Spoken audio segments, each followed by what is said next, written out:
International ಸಂಸ್ಥೆಯು 2027 ವೇಳೆಗೆ 15 ಲಕ್ಷ ಜನರ ಸದಸ್ಯತ್ವವನ್ನು ಹೊಂದುವ ಗುರಿಯನ್ನು ಇಟ್ಟುಕೊಂಡಿದೆ. ಅದರ ಸಂಪೂರ್ಣ ಯಶಸ್ಸಿಗೆ ಶ್ರಮಿಸಲಾಗುವುದು ಎಂದು ರಾಮನಗರ ಜಿಲ್ಲಾ ಲಯನ್ಸ್ ಸಂಸ್ಥೆಯ ಗಿಡ ನೆಡುವ ಕಾರ್ಯಕ್ರಮದ ಅಧ್ಯಕ್ಷ ಮರಸಪ್ಪ ರವಿ ಅಭಿಪ್ರಾಯ ವ್ಯಕ್ತಪಡಿಸಿದ್ದಾರೆ.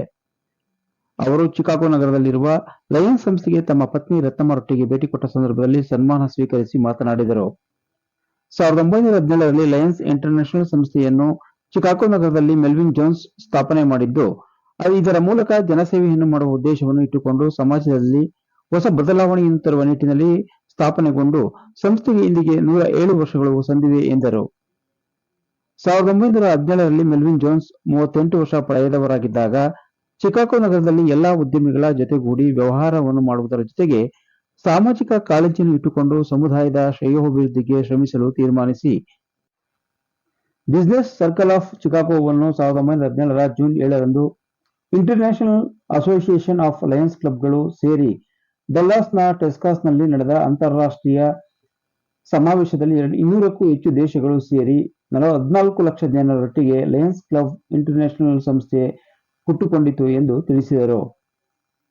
ನಾನು ಅಂತಾರಾಷ್ಟ್ರೀಯ ಲಯನ್ಸ್ ಸಂಸ್ಥೆಗೆ ನನ್ನ ಪತ್ನಿ ರತ್ನಮ್ಮರೊಟ್ಟಿಗೆ ಹೋಗಿ ಮೆಲ್ವಿನ್ ಜೋನ್ಸ್ ರವರ ಪ್ರತಿಮೆಗೆ ನಮನ ಸಲ್ಲಿಸಿ ಅವರು ಕೂರುವ ಕುರ್ಚಿಯಲ್ಲಿ ಕುಳಿತು ಸನ್ಮಾನ ಸ್ವೀಕರಿಸಿರುವುದು ಅತ್ಯಂತ ಸಂತಸವನ್ನು ತಂದಿದೆ ಎಂದು ತಮ್ಮ ಸಂತಸವನ್ನು ಹಂಚಿಕೊಂಡರು. 2027ರ ಜುಲೈ 1ರ ಒಳಗೆ ಲಯನ್ಸ್ ಕ್ಲಬ್ ಇಂಟರ್ನ್ಯಾಷನಲ್ ಸಂಸ್ಥೆಯು ಹಮ್ಮಿಕೊಂಡಿರುವ ವಿಷನ್ 1.5 ರ ಗುರಿಯಾದ 15 ಲಕ್ಷ ಸದಸ್ಯರನ್ನು ತಲುಪುವ ಗುರಿಗೆ ಕೈಜೋಡಿಸುತ್ತೇನೆ ಎಂದು ಭರವಸೆಯನ್ನು ನೀಡಿದರು. ಈ ಸಂದರ್ಭದಲ್ಲಿ ಚಿಕಾಗೋ ಲಯನ್ಸ್ ಇಂಟರ್ನ್ಯಾಷನಲ್ ಸಂಸ್ಥೆಯು ಅಧ್ಯಕ್ಷರು ಹಾಗೂ ಅಲ್ಲಿನ ಸದಸ್ಯರುಗಳು ಉಪಸ್ಥಿತರಿದ್ದು, ಮರಸಪ್ಪ ರವಿ ಮತ್ತು ಅವರ ಪತ್ನಿ ರತ್ನಮ್ಮರವರಿಗೆ ಸನ್ಮಾನವನ್ನು ನೀಡಿ ಗೌರವಿಸಿದರು. ನಮಸ್ಕಾರ.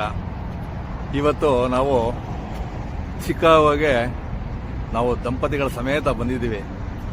ಇದೇ ಉದ್ದೇಶ ಏನು ಅಂತಂದ್ರೆ, ಇದು ಲಯನ್ಸ್ ಸಂಸ್ಥೆ ಸ್ಥಾಪನೆ ಆದಂತ ಜಾಗ.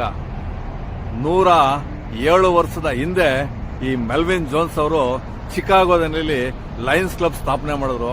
ಇದು 200 ದೇಶಕ್ಕೂ ಹೆಚ್ಚು ದೇಶಗಳಲ್ಲಿ ಈ ಲಯನ್ಸ್ ಸಂಸ್ಥೆ ಇದೆ. ಇವ್ರು ಮಾಡಿರೋಂತ ಹೇಳ್ಕೊಟ್ಟಿರೋಂತ ಸೇವೆಗಳು ಮಾಡುವಂತ ಇದರ 200ಕ್ಕೂ ಹೆಚ್ಚು ದೇಶಗಳಲ್ಲಿ ಈ ಸೇವೆ ನಡೀತಾ ಇದೆ. ಏನು ವಿದ್ಯೆ ಆಗಿರ್ಬೋದು, ಪರಿಸರದಾಗಿರ್ಬೋದು, ಯಾವುದೇ ಹೆಲ್ತ್ ಕಾರ್ಯಕ್ರಮ ಆಗಿರ್ಬೋದು, ಇದನ್ನೆಲ್ಲನೂ ಬಡವರಿಗೆ, ನಿರ್ಗತಿಕರಿಗೆ, ವಂಚಿತರಿಗೆ, ಇಂಥವ್ರಿಗೆ ಅವ್ರಿಗೆ ಸೌಕರ್ಯ ಕೊಡುವಂಥದ್ದು, ಅವರ ಸೇವೆ ಮಾಡುವಂಥದ್ದನ್ನ ಈ ಮೆಲ್ವಿನ್ ಜೋನ್ಸ್ ಅವರು ಕಲಿಸ್ಕೊಟ್ಟಿದ್ದಾರೆ. ಹಾಗಾಗಿ ನಾನು ಇವತ್ತು ಮೆಲ್ವಿನ್ ಜೋನ್ಸ್ ಅವರ ಸ್ಥಾಪನೆ ಮಾಡದಂತ ಜಾಗಕ್ಕೆ ಬಂದಿದ್ದೀನಿ. ಅಲ್ಲಿ ಅವ್ರು ಕೂತಂತ ಚೇರಲ್ಲಿ ನಾನು ನನ್ನ ಶ್ರೀಮತಿಯವ್ರು ಕೂತು ಅವ್ರ ಆಫೀಸಲ್ಲಿ ಕೂತು ನಾವಿವತ್ತು ಬಹಳ ಆನಂದವನ್ನ ಪಟ್ಟಿದ್ದೀವಿ. ನಮಸ್ಕಾರ.